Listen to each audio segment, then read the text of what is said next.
Hi, this is Jeff from the Ozark Mountains. That's in Missouri, in the USA. Today on the bench here, we have a big box full of vintage pocket computer goodness from Japan. In today's video, we're going to cover the process of buying things like this from the Japanese Yahoo auction using a proxy bidding service. I want to share my experience, so if it's something that you are interested in looking into, maybe it won't seem quite so daunting. First, we'll start at the beginning and I'll show you how I got online and managed to buy all this stuff from the auctions, and then we'll take a look in the box. Well, let's see how this whole process works. This video is brought to you by PCBWay. It's easy to jump on their website and get your quick quote for your next circuit board. They also offer CNC services, 3D printing, enclosure making, everything you need for a complete product. They also do surface mount and through-hole assembly, stencils, and a range of other products and services. If you need advanced circuit boards like flex boards, microwave boards, that type of thing, they got you covered there too. Whatever your PCB or prototyping needs, PCBWay has you covered.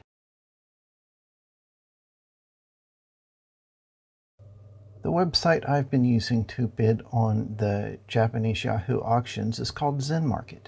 And this just happens to be the first one I tried through the recommendation of somebody on Twitter, and it works well for me, so I haven't had the urge to try other sites. But there are other sites. I have a friend in Germany that uses a site called Buy, and I'll put the links to all of these that I know about and I've heard good things about in the description down below. And you can buy not only from Yahoo auctions, but other retailers within Japan. Let's say we want to look for a Sharp PC 1500. Yeah, we can search for it just as you would expect, and it'll show you all the ones that are up for auction.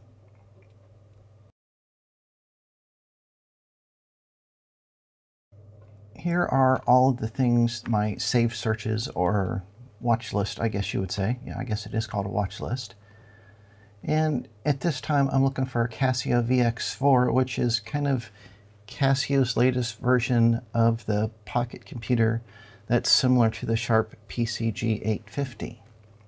Now this one is relatively inexpensive, and if we look at it,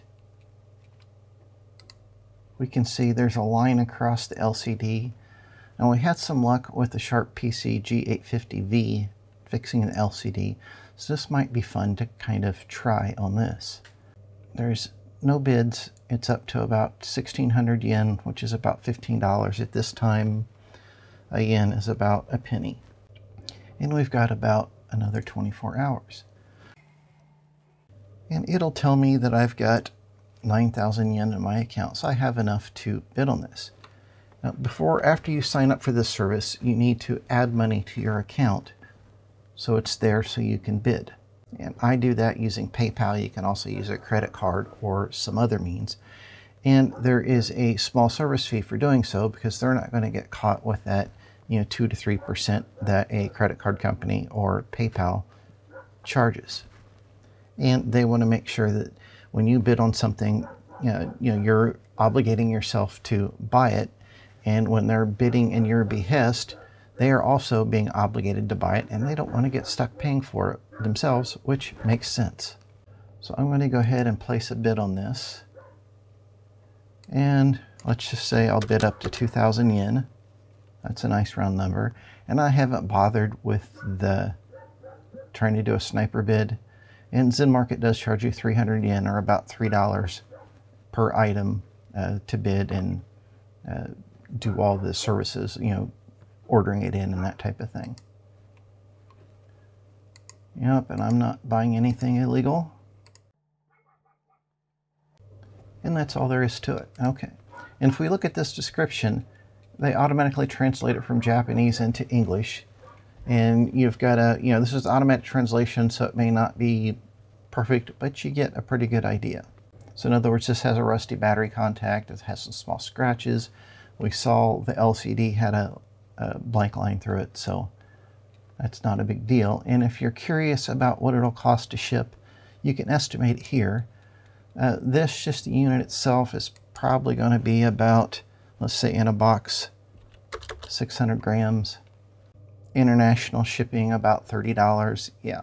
And even if this was, say, a kilogram, it's not going to change the shipping that much. With shipping, there's always a base rate, and then you add a little more for each, kilogram above that. Occasionally, you'll find an item, and you'll see a note like this on it. And this is saying that this seller doesn't have a long history, so they've blocked bidding on this. And you can request to unblock it.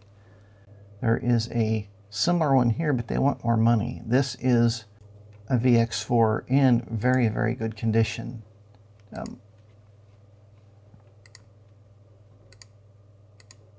They've done a great job with the photos. The battery compartment looks nice. The inside looks nice. The back's not too scratched up. So this would be, a good collector's item. The other one with the fault would be a good item to tinker with and try to fix. So I may go ahead and ask them to unblock this, and we'll see what they say. And now we just need to wait for the item we bid on, which will be done, tomorrow morning about this time. I got an email this morning from Zenmarket saying that I have won an auction. Now, this was the one for the inexpensive VX4 that was marked as junk. And if we go to Zenmarket and the auction that we won, so we got this for about $15. This is the one that had the stripe missing through the LCD, so hopefully we'll be able to fix that. I had asked them to unblock this particular one right here. I checked my events here. It says, I put in an unblock request, and it says it rejected. But they tell you why, because the seller doesn't have enough feedback. They're protecting their reputation and helping to protect you too. They don't want you to be unhappy because the deal doesn't go good. I submitted another unblock request for this one, which was the same thing in the same condition. It has the manuals, and it's in good shape. Everything works, that type of thing. It's got all 3 books, so it's basically the same thing.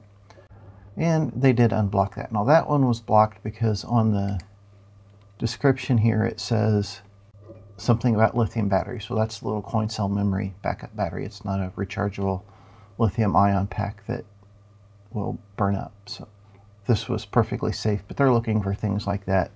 They'll screen for things that might not be able to be shipped, that type of things, like some speakers, because the magnets might not be able to be shipped, different things. So they'll try to warn you about that. So this one I won't bid on. It's got about another day. This one's got close to 2 days, and it's going to go for about $100.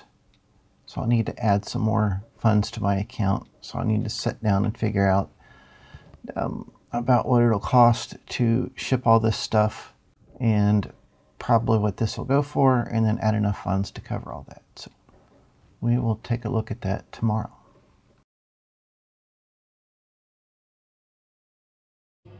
It is about a day and a half later, and the second auction for the complete Casio VX4, which has all the manuals and whatnot with it, and it works even though they say they're selling it as junk. It's going to be finished tomorrow morning really early. There are no bids, and I don't think there's going to be a lot of bids on it, so I'm going to go ahead and place my bid now. The current price is 10,000 yen, a little less than 100 bucks. I did add money to my account. That is really easy. You just click on the Add Funds button. It'll pop up this page, and you can use a variety of payment methods, credit card, PayPal, Alipay, Bitcoin, yada yada. You can use all those things. So I added some funds, and I need to place a bid on this now. So I'm going to go, I think, about 11,000 yen would be about $100. And I think I'll get it for the asking price, 93. I'm just doing a normal bid, not a sniper. Place a bid. I'm not buying anything prohibited. And that's all there is to it. Okay, so I'll know tomorrow morning, after I wake up, if that was successful or not. Well, we got an email from Zenmarket and won that auction. Here we go. It's a few days later now when I'm recording this. But won the auction for the more expensive one, which was the really nice one that had the manual in the box and that type of thing. It's this guy here. So we're still waiting for that to arrive there.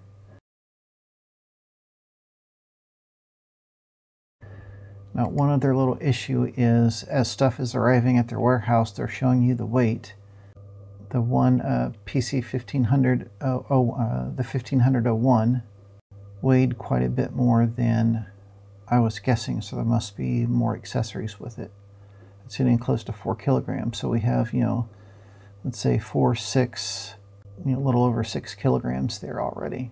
So another small computer, this guy here, will add to that. So we might wind up with about a 10 kilogram package, which is going to be, $90-ish to ship. So that shipping is sure crept up there. So we'll give it a couple more days and see if we can't find another cheap junk listed computer for the $10 or $15 range. I did manage to find one more Casio VX4 listed as junk for only around $20, so I went ahead and snapped it up, and it has arrived at their warehouse in Osaka, so it's time to create a shipment and get it on its way here.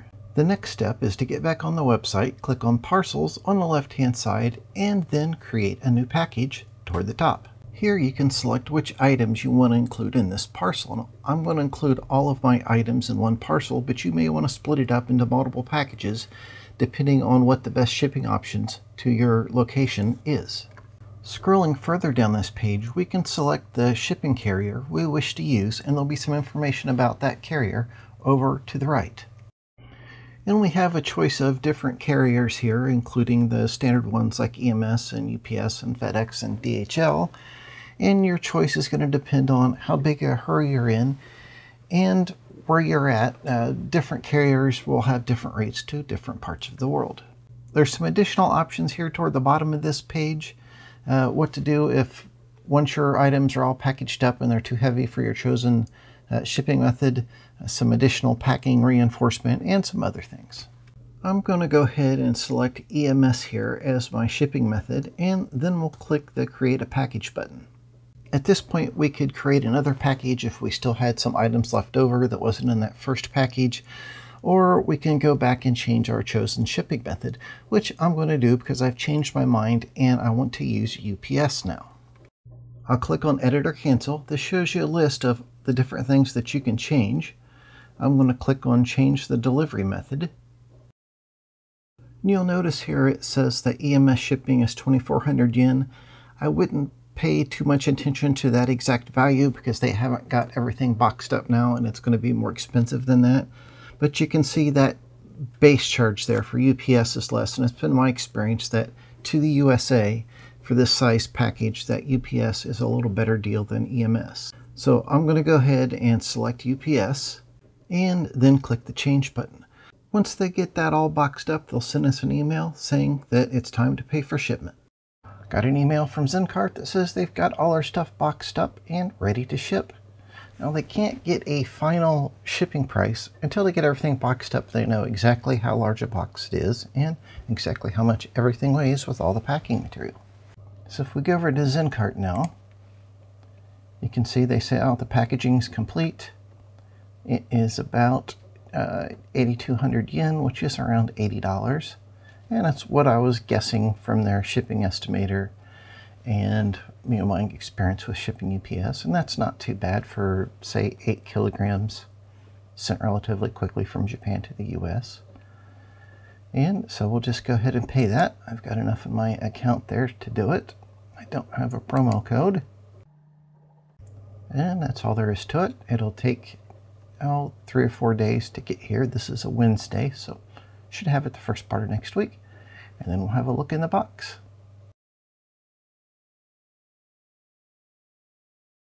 Thought it might work better to stand up for the shot, which means I'm going to have to keep my gut sucked in the whole time. Let's go ahead and open her up. This is the second time I've done this, and the first time I was really pleased with how well they packaged this stuff. Oh yeah, this looks really nice. Lots of bubbly wrap.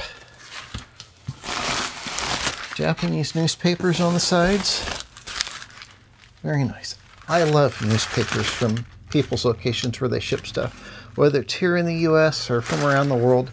It's like a glimpse into where they live. Everything's individually bubble wrapped. So we'll just take all the stuff out of here and then we'll look at it individually. Oh, that's a heavy one. Now, as riveting as 10 minutes of me removing bubble wrap would be, I've taken the liberty of doing most of that off camera to save everyone's sanity. But even underneath that outer layer of bubble wrap, things were wrapped in plastic sheets like this, in a plastic bag, in a layer of thin foam with a plastic bag underneath that, an inner layer of bubble wrap, and I noticed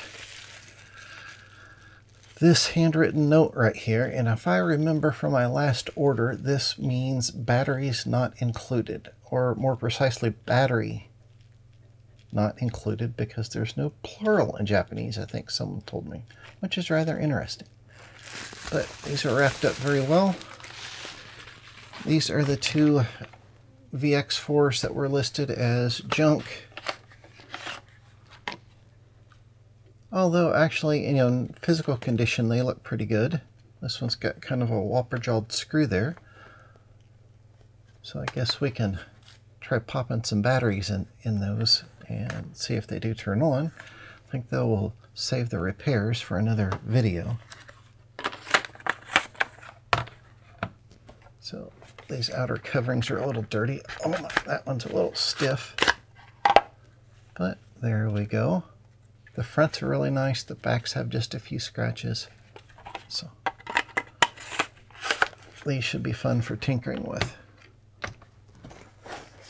And this is the Sharp PC 1501 manual, of course, in Japanese, except for the code, which is always in English. But I'm sure there's a English language version available. If not, there is always online translators. This book here, let me in. Now, this one I've not seen before. It's a rather cool image on the front. RTD2 with a pocket computer and skyscraper. No idea what they're saying there. I love all the cartoons. Statistics, mathematics, programs. I wonder if there's an English language version of this available. If not, it might be interesting to see how good an online translator could do. And then, of course, we've got the really good condition VX4 in its own little Ziploc baggie. There we go. Oh, nice colorful box. Mostly Japanese on the front here, but little bits of English. Back is about the same. The sides are similar. Even this box is in good shape.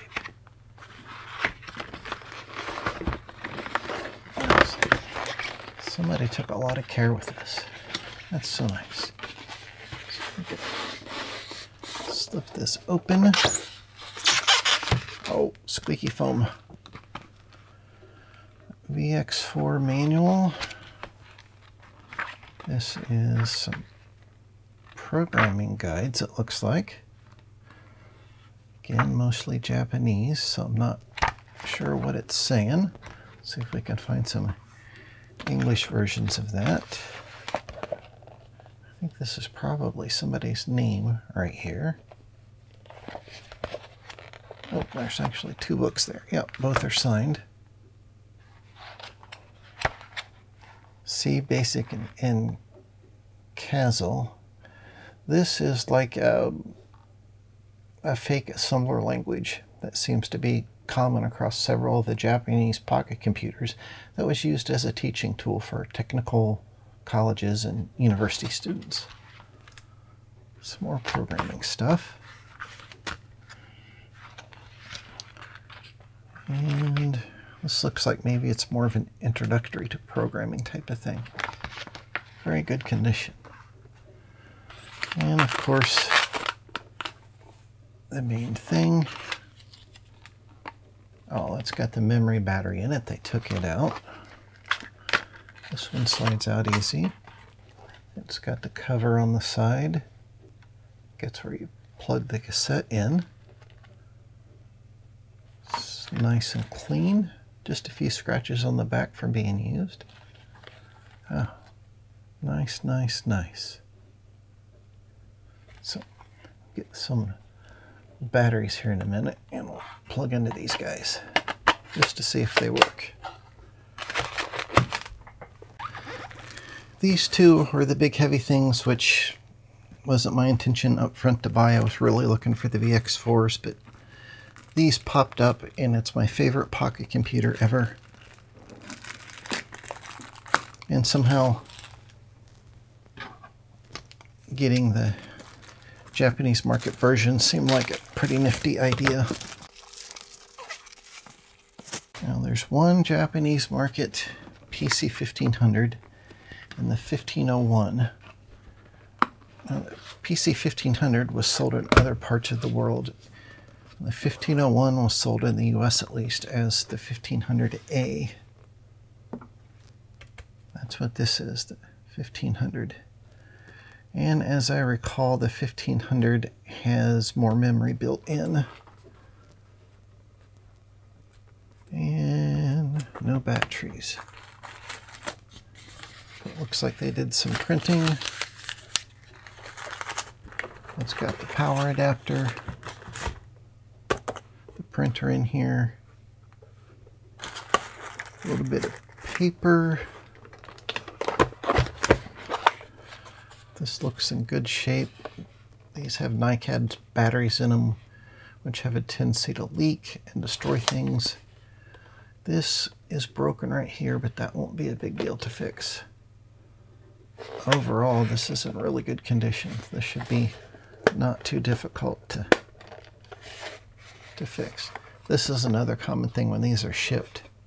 This door tends to pop open and not want to go back in right. It gets a little sprung.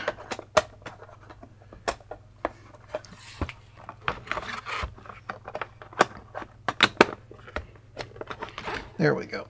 You just pop it in there right and close it, and it'll resume the normal shape. And this one I've loosened up that outer covering.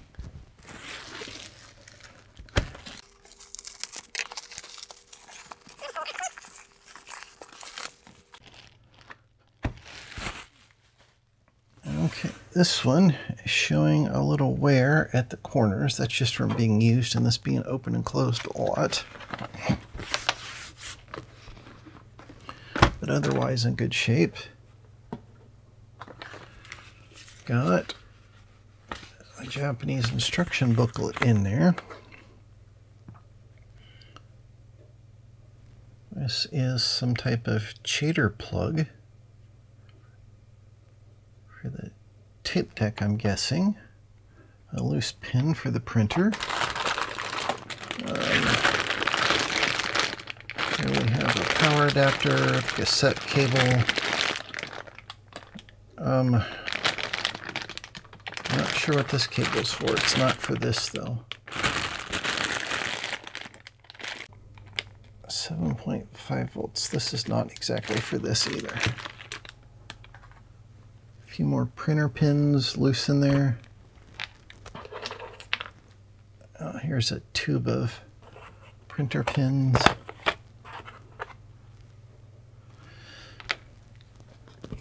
Some more Japanese instructions.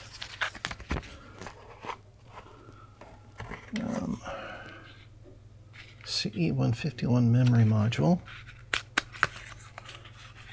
Even these memory modules can go for a lot now. Okay, that's the case and everything for one, so I bet the memory module's already in here. But we've got the box and instruction book and everything for it. I think these came in 4K, 8K, and 16K versions or sizes.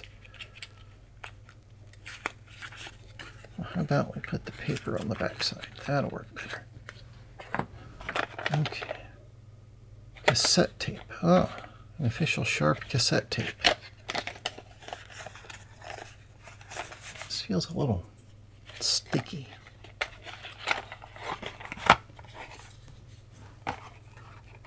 Sharp pocket computer cassette tape. Oh, it's even marked PC 1500. I didn't even know they made such. It's just a blank tape, branded Sharp. That says PC 1500 on it. So I wonder if this came with some software from the factory, or some type of demo stuff. Be interesting to try that out.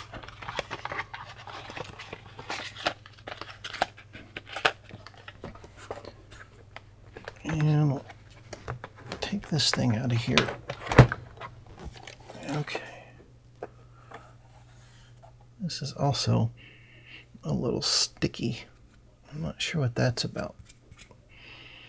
It doesn't smell like battery juice. Oh yeah, look. That's like gummy sticky.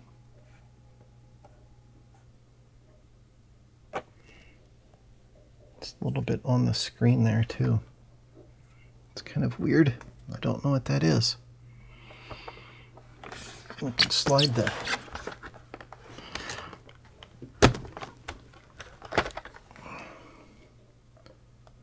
computer out of there. It does not have the memory module in it.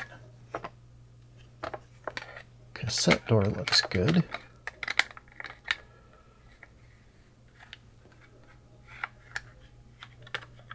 Okay. You'll often see if the NiCads are leaking, you'll see some damage in here, and there's no damage there. So I think this is just something sticky that got on the exterior. It doesn't smell like battery juice. Well, here we have the two junk VX4s, and yeah, you can see that corroding batteries are the scourge of the whole world. This is the one where they said it had a little corrosion damage, and indeed it does, but it's not too bad. This is also the one with the line through the LCD. The memory protect batteries looked okay though. Those don't really corrode that much. I think we'll pop this guy back in there and then put some AA's in it, and we'll see what this one does.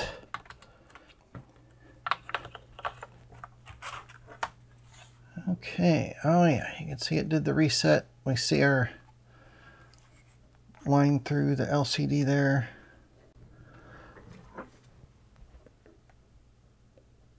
There we go, all reset. That's more better. Yep, so we've got 8K built in and none extended. It looks like all our enunciators over here are okay, so we just got the one missing stripe, which we might be able to fix. So this one is just what they promised. Well, the one with the crusty batteries is unfortunately dead. I did hook my power supply directly up to the battery terminals and still had no response. And then I ohmed out across the terminals and it was open. And then I went from ground here to the ground on this memory expansion, and there's continuity there, so there's something wrong with the positive lead, I'm guessing, as it runs up to the board up here. I'll pop up an X-ray of the board on this, which was provided by someone on Twitter.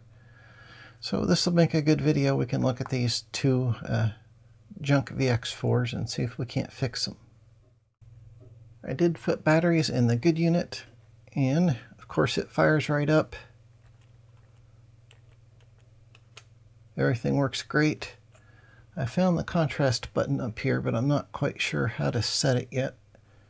If I hit shift and contrast, nothing happens. I found a manual that was partially translated into English, so I'll keep this one set up and learn how to use this guy. It's a nice feeling, nice sized old pocket computer, and it should be a lot of fun to use. And we can even try loading and saving some things to cassette.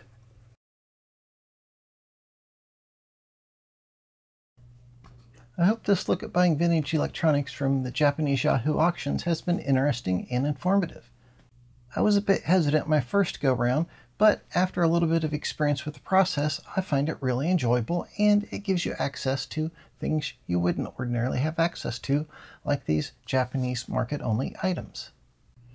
While I found Zenmarket a great site to use, it's the only one I've tried, and I know people have used other sites and they've been equally happy. I'm not meaning to endorse Zenmarket here. They're not a sponsor. I'm just a happy customer. I'll put links to the Japanese proxy bidding websites I've heard good things about below in the description. Shipping options and costs are going to vary based on where you are. This shipment was about $80 to the US, which is not cheap. But in comparison, a 2-kilogram package from Hungary I just received was about the same amount, so this isn't too bad. The shipping consolidation service does save you money though. It's a lot less expensive to have all the items shipped in one box than individually. Now look for a video coming up in the future where we give fixing these VX4s a go. We'll see if we can take care of that missing stripe in the one and figure out why the second one is dead. If nothing else, we'll learn a little bit and we'll have some fun seeing what's inside them. I'd like to say thanks to everyone who helps support the Hey Bert channel through Patreon and other means. Your support is greatly appreciated. If you would like to find out some more information about that, well, look in the description down below. There's some links there. If you have any questions or comments, I sure would love to hear from you. Just leave them in the comments section down below.